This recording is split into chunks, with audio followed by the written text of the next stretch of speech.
you represent, because apparently there's a big crowd here and they want to know who are the so-called media. Freddie, held by the Supreme Court, will grant my petition to disqualify two candidates who are carrying the name of Santiago and not by accident either. In other words, these candidates were purposely set. Kung wala akong kwentang tao, bakit sila magpapatakbo ng dalawang Santiago? Aber, nahirapan sila maghanap ng defensor kasi wala nang defensor labas ng Western Visa. Pera, pati na sa panahon para lang magpatakbo ng dalawang Santiago. Aber, at bakit sila gagastos magpatakbo ng isang tao na ding kasama ko na kandidato? Yan, sagot na kaagad yan sa pagtatanong, ano wala ka ng eventuality that the COMELEC might deny my petition. I wish to announce today the will of the people. Ganon ka-broad ang powers ng COMELEC. Huwag silang magpapanggap-panggapan na walang ganyang kapangyarihan ang COMELEC na nandyan mismo sa batas. The powers of the COMELEC are that particular commissioner when she's sitting in the COMELEC. Some man in advocating that these petitions for disqualification, particularly filed by a candidate with bona fide political history of this country. They struck it out in 1992, and because they practiced consisting of justices of the Supreme Court and certain senators publicly announced and supported his announcement with documentation to show that Operation Dagdag Bawas was implemented by this corrupt administration in 1995, and that the level of cheating was so high that it eventually affected the final outcome of the elections. For in 1992, my political enemies claimed that there was cheating, but it was not enough to affect the outcome of the presidential elections. That, of course, as you realize, is a fallacious argument. You cannot say, yes, there was cheating, but it was not enough to affect the results of the presidential elections in 1992. How do you know that it did not affect the results? In 95, no less than a justice of the Supreme that there was massive cheating in 95 to operate that in 1998. Mr. Ramos plans to do all of the above. Number one, postpone the elections on the ground of the MILF turmoil in Mindanao. You can see already the dark hand of Malacanang. A habit, therefore, that we should call presidential elections the second Monday of May. Technically, Ramos can still postpone the May 11 elections until December 31, 1998 because it would still be the 6th year. So I expect that he is going to be extremely busy with his dirty tricks between now and the next few months. Therefore, in the light of this expected and reinforced implementation of the dreadful and the dreaded, notorious Operation Dagdag Bawas on the part of the administration, I hereby formally declare I will not be responsible for the anger of the university students and for the anger of the Ilonggos not only in Western Visayas but throughout the country. Should Operation Dagdag Bawas succeed once more for the third time in affecting the final outcome of the elections.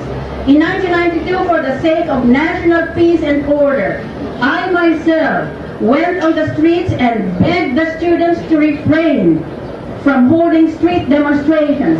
I called for such restraint. Once was evil enough. Christian compassion, it will be stupidity. And I refuse to be party to any act of stupidity. Let it fall on the head of the Operation Dagdag Bawas.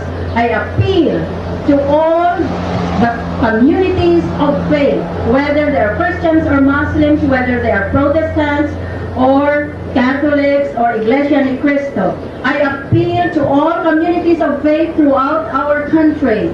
Please monitor the elections and prevent Operation Dagdag Bawas. Dahil wala ako nun, di wag na lang ako pumunta dito sa Iloilo. Manatili na lang ako doon sa bahay ko. Pagkatapos, genuine nationwide survey. Ano ang anong karapatan nitong mga supporters nila, mapping centers ng ating syudad?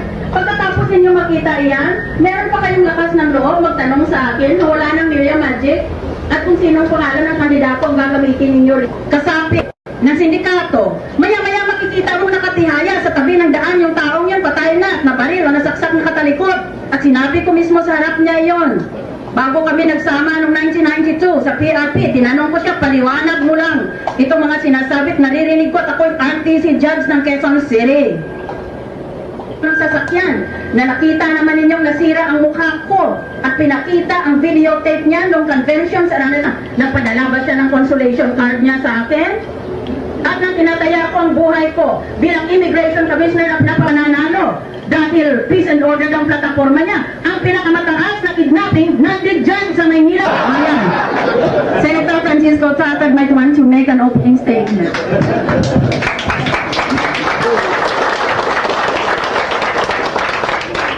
This is my magic is as strong as ever. Yes!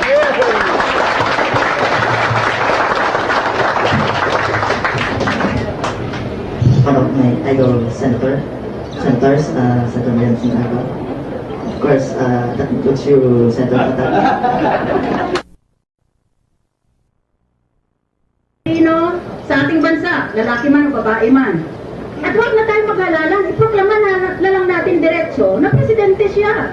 Kung iisip ng isang Pilipino, yun ba ang pag-iisip ng isang Ilonggo at pinagmamalaki pa naman tayo ng buong bansa? Kaya sa gusto nila, basta gagawin ko ang lahat ng makakayanan ko. Yan, sigurado, surrender ako kung walang Diyos ang daigdig. Dahil kami niyang pinakain at namigay siya kaagad na ganitong halaga para mag-organize sa mga baryo at sa mga barangay. Sa tingin ninyo, saan nila kinuha yato ako? Yung talagang papel ng kandidato, mang-amo ng butante. Kaya kung kaya ko lang, mamimigay ako sa inyo ng pera. Kung magkano ang binibigay sa inyo ng pinakamayamang kandidato. Si Estrada man o si Lim. Using food in such abundance, then it is essential that we must have warehousing, storage, or ice storage facilities. Kinanglanon nato, total, kasi mayaman na tayo sa likas na kayamanan. Marami tayong isda, halimbawa, sa estansya at sa iba pang lugar, sa Antique, sa Capiz. Dapat meron tayong ice plant na pinatayo ng gobyerno at maaaring pakikinabangan ng maski sinong mamamayan sa napakababang presyo at cost. Yan ang pinaka-importante dyan sa lahat. We need to preserve our produce. We also need warehouses para kung mabang. In fact, the major food producing was electorally weak when he started. He's not gaining any momentum whatsoever. Remains possibly one of the weaker candidates. Kung 10 kami, he belongs to the lower half, that is to say the weaker. If we classify them into stronger and weaker, he belongs to the weaker class. If my perception is correct, I have no doubt in my mind, Mr. Ramos will find a way to jump his own candidate. That is how I distrust Mr. Ramos. Now, for the benefit, yes. Yeah, we will allow one more question, and we will, after this, we will get the parting statements. Senator Santiago, upon the President can only be expected from the Associated Press correspondent. What was the first question, please? who do you think Who do you think is your strongest? For any opposition candidate in any election, always the strongest opponent is the administration candidate, provided we are talking, as we are, of a country like the Philippines, which is, number one, a third world country, in other words, poverty-stricken country, and number two, a corrupt country. Remember, the Philippines was classified by Transparency International last year as the number 2 most corrupt country in Asia or in Southeast Asia. Alright, so these premises are given. We're corrupt and we're poor. As long as this is the environment, the strongest candidate is always the administration candidate in any elections. For the simple reason that, number one, it is the administration and the administration only which has the capability to launch massive fraud or Operation Dagdag Bawas. Number two, since this is a corrupt country, administration has no qualms of conscience about using government personnel, government facilities. Principally, when we talk of facilities, Air Force airplanes and helicopters, the boats of the Navy and the Coast Guard, and even the land transportation of the National Police. When we talk of personnel, we have actual civil blatantly and without any justification whatsoever the constitutional ban against partisan politicking of members of the civil service. Plus, The administration has the capability to intimidate the business community. They never shut down the BIR, the Bureau of Customs, which are traditionally shut down during Christmas season to prevent them from extorting money from business. But they are not shut down during campaign season. This is open season for the administration to turn the screws on big business. It's so easy. If you are in City Hall, just ask every business establishment, just inspect every business establishment and carry the implicit threat that you might cancel the permit and close down instantaneously the business establishment. I have known for a fact City Hall inspectors bringing their own dead cockroaches in a paper bag and going to Chinese restaurant establishments in Ermita and dropping the dead cockroaches in the bathroom and then pointing it out to the owner and telling the owner he's about to have his permit cancelled unless he makes a campaign contribution. So, my answer clearly is for any election, including this one, the strongest opponent is always the administration candidate. Now you're asking me to evaluate the other candidates. I will try and do so as a political scientist. I majored in political science, and as much as possible, I'd like to avoid making partisan statements, although of course you realize this is extremely difficult. In the case of the Venetia, the speakership is simply the wrong platform to stand on. It's just the wrong jumping board. Notice the case of Speaker Mitra. People just look on the speaker, whoever he might be. Remember our premises? This is a corrupt and poor country. In our country, people look on the speaker as the archetypal, as the paradigmatic corrupt politician, the archetypal practitioner of politics of money. In other words, the pork barrel. And in the case of Speaker De Venecia, he is on record, not only as defending pork barrel, but asking for its increase. So that would be his biggest handicap. The public perception that the Speaker of the House, particularly this Speaker, practices the politics of money. In the case of Mr. Estrada, his biggest handicap, contrary to other analysts, in my mind, if I were still a magazine columnist, I was a magazine and opinion writer for several years, as you might know, Jim.